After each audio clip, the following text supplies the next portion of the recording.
Hello, everybody, and welcome to another episode of The Financial Dad. We have something really special for you today. So, Chase was an interrogation specialist for the federal government, and now he is a very successful entrepreneur. And I can't wait to hear the story. So, let's just dive right into this. Just tell us briefly your background with the federal government and interrogation. I spent 20 years in the U.S. military, and I joined when I was 17. I was essentially a high school dropout, and I've spoken Spanish my whole life, and I failed Spanish in high school. So it was a tragedy, kind of. And the military was just the only thing that I could really do. And I wasn't ready for college. I wasn't mature enough. And joined the military at 17. I turned 18 on my first deployment, and that was in 1999. And I just got obsessed with human behavior. And it all started, I was 19 years old. We were stationed in Pearl Harbor. I was in Waikiki at a bar, and some woman turned me down and basically just said, no thanks, like right to my face. And I hadn't faced that How could rejection. you do that with the nice smile that you have, right? Well, in hindsight, if we could smile about it, but it was painful at the time. And I went home that night and I typed how to tell when girls like you into Google. And I went down this rabbit hole. I got obsessed, printed out this 3 foot pile of papers. And sooner or later, a year or two passes, and the U.S. coal is bombed in the Gulf of Yemen on September 11th. One of my best friends, his name's Craig Weberly, and I read these intelligence reports that the officers couldn't produce relationships on the ground. And I thought, surely the federal government has badass training in behavior, Jason Bourne kind of stuff. They must have the best in the world. Fast forward a few years, I go to these crazy level government trainings, and it is straight out of like Dale Carnegie, and not even the whole Dale Carnegie book. It's like shake people's hands firmly, look them in the eye, use their name, touch them on the shoulder every once in a while. And it's about that much. That's how advanced our training was for our operatives. And I got into doing this for intelligence operatives and started developing this curriculum for interrogations, which all revolved around I'm talking people into doing stuff that might not be in their best interest. So if getting somebody to confess and doing all of that. So I spent a lot of time with cult recruiters. I spent a lot of time with men in California whose sole job was to talk young women into doing adult films and stuff like that. So I went down every avenue that I possibly could, and I hired the best experts in the world using your taxes for some of that. And I developed this new system on how can I read the person I'm talking to shape the way that I communicate. And I wrote a book, and somehow it was a #1 bestseller. And I was on active duty at the time, and I didn't spend a dollar of my own money. And for the first like month of that, I just thought it was like my mom buying all these books and not telling me about it, 'cause I just had a lot of limiting beliefs. And this transition from military to civilian was very much kind of the same story for me. It's just fascinating. You had some amazing experiences, and honestly, it's a little unnerving just to talk to you now because has anybody ever said to you, you know, are you sizing me up, as you talk to me? Every time. Right, And okay. it's like everybody's like, "Oh, what do you read on me?" Yeah, And, right, and right. then I always ask them like, "Oh, what do you do for a living?" And they're like, "Oh, I'm an accountant." I'm like, "Analyze my taxes at a dinner table." So like I'll hand them. So it feels like that a little bit. But while I was in the military, the only thing I did was interviewing, and on paper was counseling. I've done a Yeah. lot of concierge interrogations outside the military, and it's been a hell of a ride. Just understanding how the biggest realization I've ever gotten in my entire life was how fragile our minds are and how easy the human brain is to hack. And I think it can take you down one of two paths. I mean, I can go down the psychopathy path of like this Machiavellian view of the world, and the other path is if you learn enough about human behavior, you get to a point where it force feeds you empathy. And you get to a point where you realize like everyone that you meet is suffering. Everyone that you meet is insecure. Everybody wears a mask and everybody has some kind of social projection. And it's sad. Like when you get good at understanding human behavior, there's a period, it doesn't last forever, but there's a period of sadness where it's like I'm seeing so much concealment, so much hiding shame, which is like 100% of human beings. That's the one thing I can start seeing rapidly is just how the different ways that people choose to hide shame. It's sad at first, but after that you realize like everybody's screwed up just like I am. And I think it's just an ultimate leveling of society. Yes. We're all suffering, we're all insecure, and we all have no idea what we're really doing here, why we're here, you know? Mm. Well, we're all just trying to make our way through, right? Yeah, a bunch Yep. of stardust. That's interesting from a entrepreneurship perspective too, because I think when someone gets the idea to start a business, it does take confidence. It takes courage. It takes putting yourself out there. And I do think at the end of the day, what you're saying is so true because many of us have that, whether we call it imposter syndrome or just some of those beliefs that, can I actually do this? So I'm also curious, I would assume what you've written books on, what you've studied beautifully translates to young entrepreneurs and people wanting to start businesses or just like start something on their own. So, how would you say that that relates to your work and entrepreneurship? I teach a whole lot of people how to have more confidence. And anytime you're thinking about confidence, it's you want to make the mammalian part of your brain confident, the part of your brain that kind of matches up with your dog. And you have to remember that that's in charge. And if you think the human part of our brain is like more powerful or something, try to hold your breath until you die. You can't. It's in charge. It will take over and it's going to knock your ass out and it's going to make you start breathing again. So start with that. Like, what can I do on this fundamental, deep level to start changing this? And I would say step one is being so self forgiving that it is almost delusional. Being so forgiving of everything you've ever done in your life that it is almost delusional to where it feels almost unhealthy for me to be forgiving that much of myself. And step two is realizing that I will never be able to really grab onto that volume knob of those voices that I hear. Like maybe they're going to know I'm faking it. Maybe somebody's going to call me out. Maybe something's going to happen. And this is I've heard this from Dr. Phil. I've heard it from Steve Harvey. I've heard it from a ton of people. And just walking out there on stage, like the last time I talked to over 2,000 people or something on stage, and I'm sitting there backstage adjusting this little headset thing, like a Madonna concert, one of those little things, and I have that voice in my head. And the difference is you grow to a point that you hear fiction instead of fact. And that's the only difference. That's the change that takes place. You no longer hear the voice of authority as that voice. You hear a child because those voices got formed in our life three different ways when we were around 8 years old. What did I need to do as a kid to feel safe? What did I need to do as a kid to get rewarded? And for some kids, that's water. For some other kids, that's appreciation. And then what did I do to maintain friends or to keep friends, a social circle?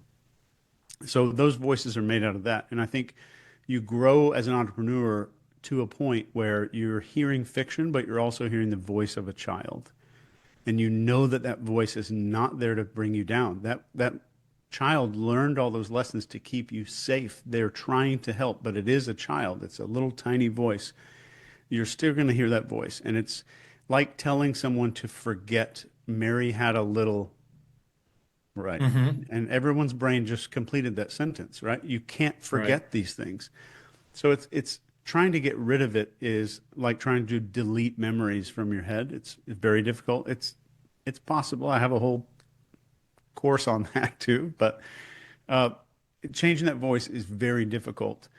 But hearing it differently is different. So Bridget, if you give me 2 minutes, I'll give you the perfect example here.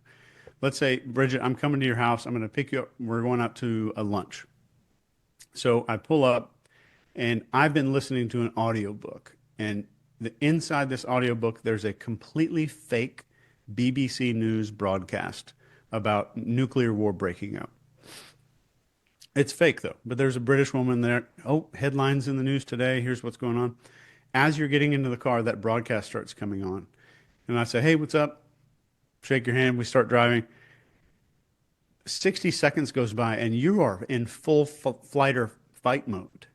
Your amygdala's kicking off. You're flooded with all this cortisol and neurochemicals that are stressing your body out. Your respiration's going up. You're starting to stress.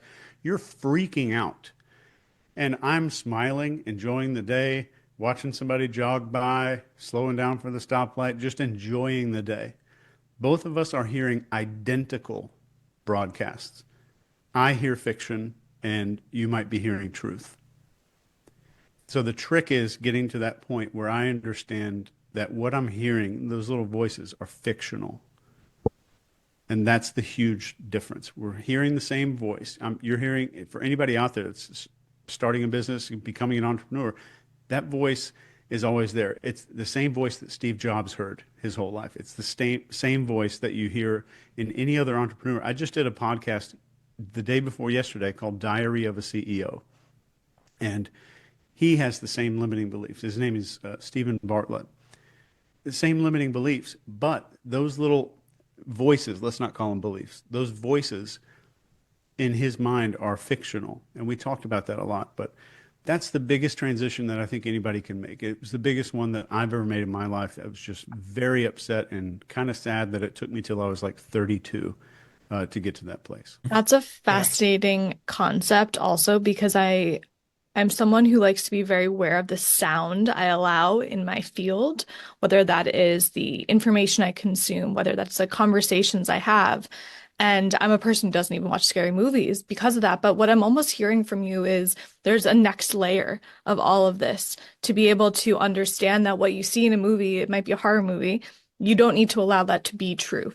And you can turn something on in the brain that goes, that's not real. So you don't need to allow yourself to absorb it as truth. Just like if I get in the car with you and I hear the news, you know it's fake. I'm sitting there, crazy. But there's something that we can turn on that changes it. Absolutely. So true. Chase, how somewhere towards the end of your military career, you knew or believed that you could move on to a business career that is multifaceted. At what point and how did the process unfold where you said, I can leave the military and I don't need to take a job in defense contracting or, lobbying or something that you would have been suited for, obviously, right? How in your mind were you ready to just go on your own and create this series of businesses that are now today terribly successful? When I was retiring, I had a resume printed out to be a person that worked at a shipyard fitting people's faces for the correct size respirators. And I didn't think there was any civilian application to what I was doing. Nobody's going to like it. And my mentor, luckily, and maybe I can be this mentor for anybody that's listening. If you make that resume, if you start fishing out of that pond, you're going to stay fishing out of that pond. So I walked over to the other pond, and I think the you story. You mean like by creating a resume, thinking of submitting yourself to others who would be a boss to you, as opposed to you creating your own thing. Right. Yes. Yeah. And it's just trading time for money. Like, Yeah. I Yep. didn't think I had a lot of expertise, even though I did. It was Yes. just kind of limiting beliefs that I had, and I was terrified of the civilian world. I've never been an adult civilian in my life. I didn't know how to do basic stuff. I'd never owned a house, never did anything basic civilian. So as I'm getting out, my mentor convinces me, tear the resume up, throw it away, or you're going to use it. You're going to use it because Yeah. it's going to be a threat. That resume is a Yep. threat. It's So almost like a crutch, like yeah, the fallback position. And, yeah, the Cortez burned his ships when he arrived in the New World, that kind of thing. yes. It was my insurance policy to avoid rejection and failure, just like back in Hawaii when I was 19.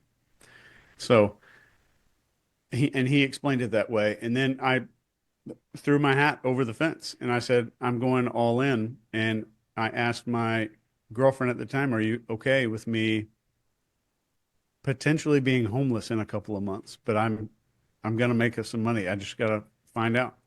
So I think initially I went over to this entrepreneur pond and I threw like two lines in the water because I didn't want just one. So like let's have two lines in the water. And all of my effort was in these two.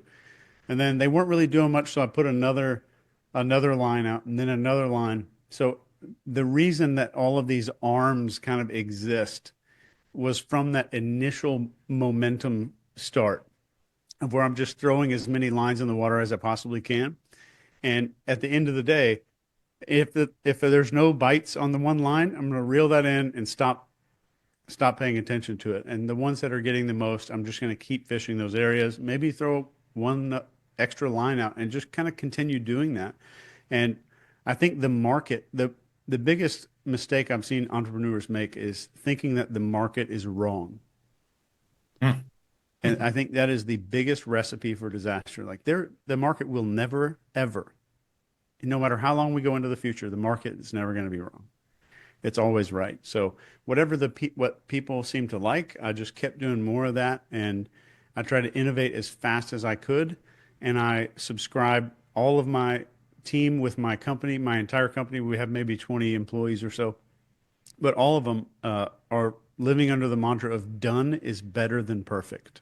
Let's just get it done and try it and let the market decide if it's good.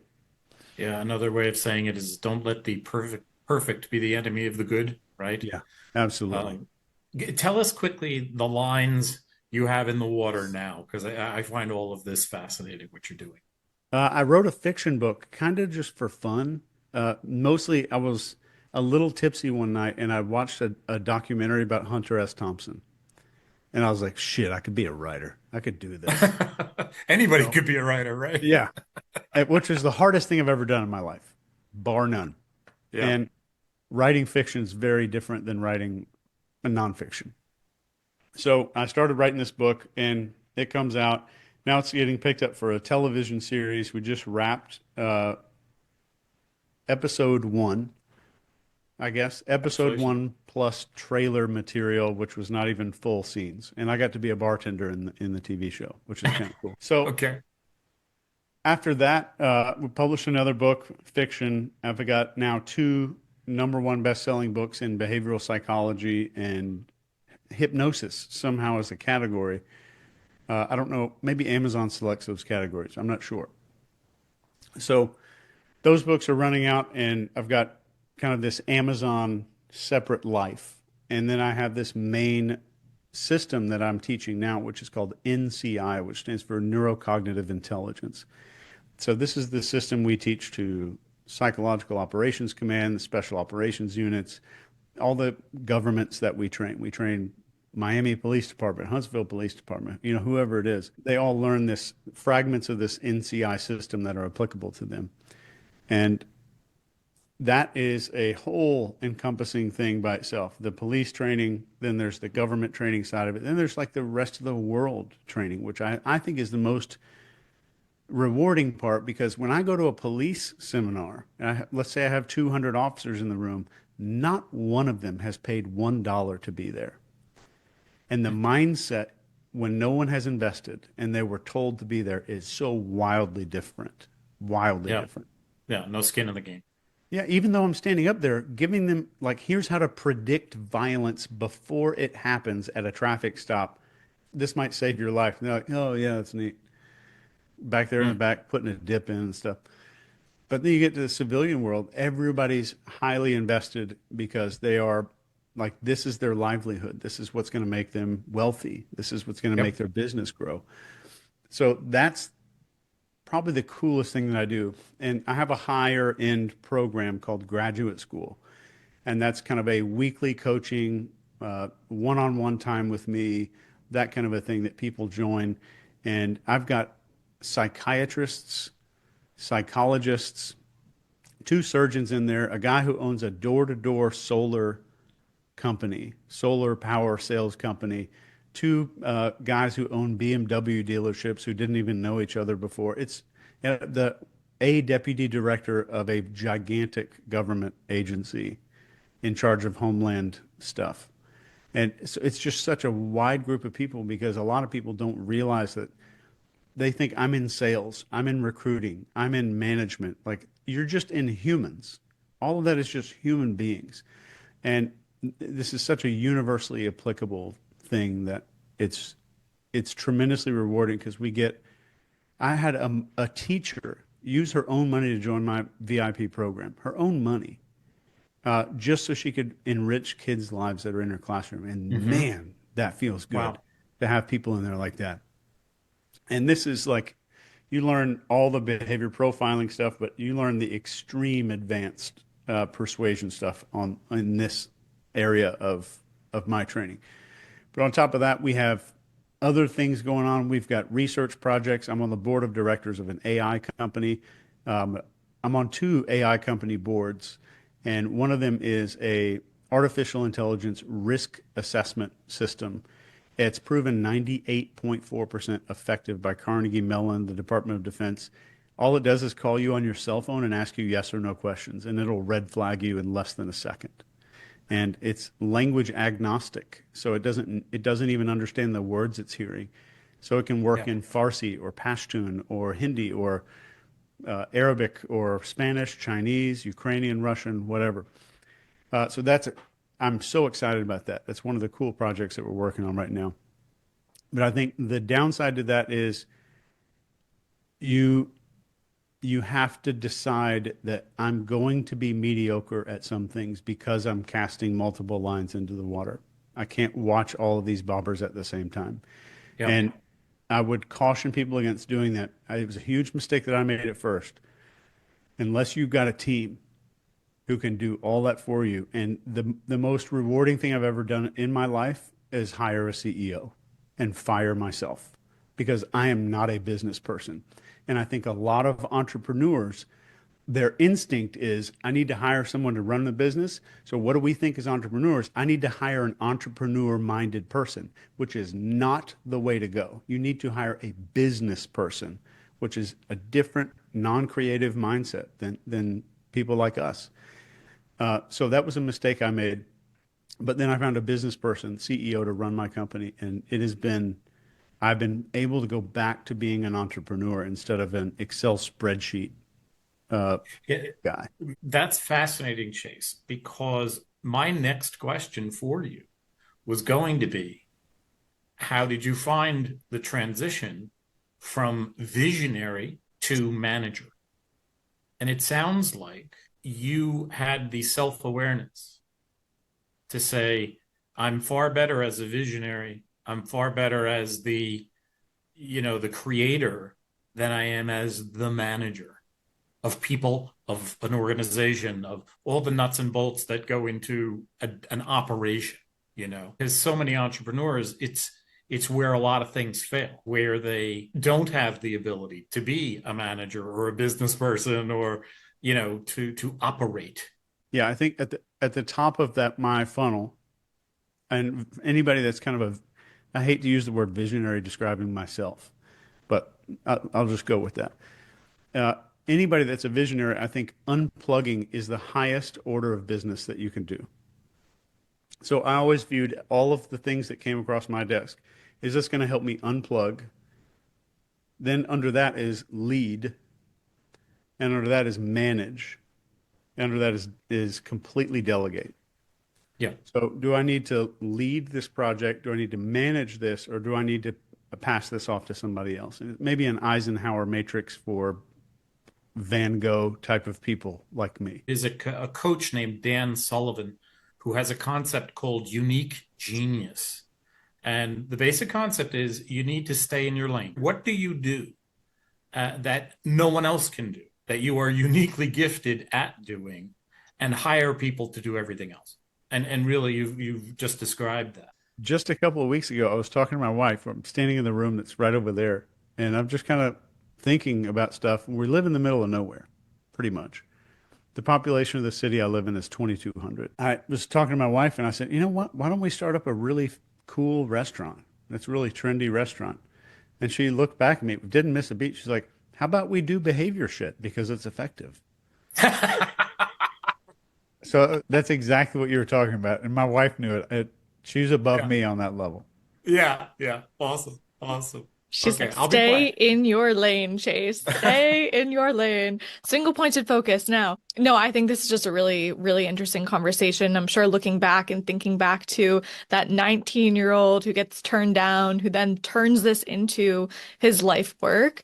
I'm sure that you're proud of yourself too, to see the progression. And yeah, I really, really admire it. What would you tell people who are thinking of starting a business or beginning to work with money? That's the whole concept of the show. They know nothing about finances. They have a vision. They want to bring it forth. What would you tell them?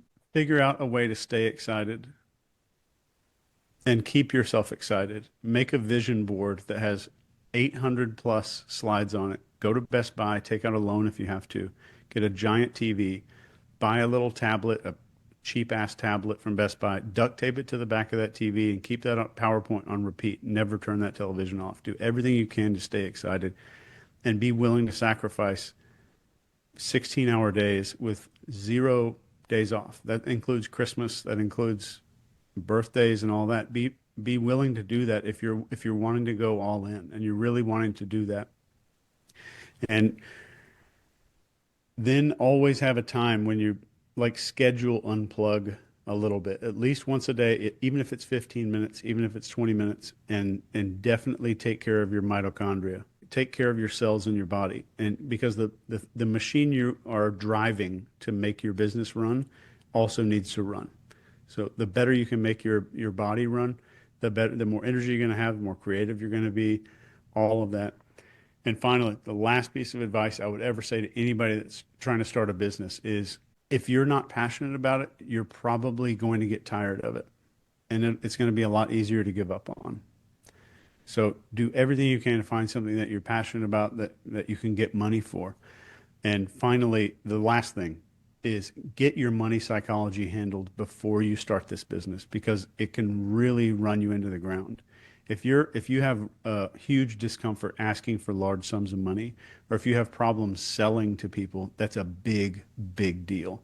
And I want you to, anybody that's going to be selling something, always view sales. If you're not a POS and you're doing good things for people, always view sales as handing out $10 bills on a street corner.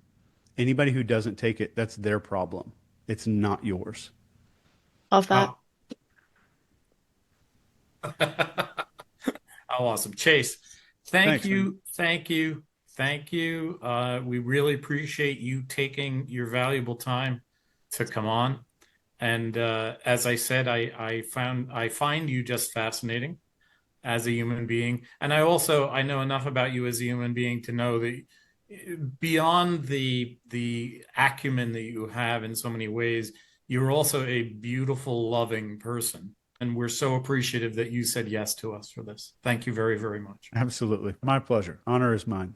Thank you, guys. We'll be back next week with another episode of The Financial Dad. Thank you so much for being here today, and we'll see you soon.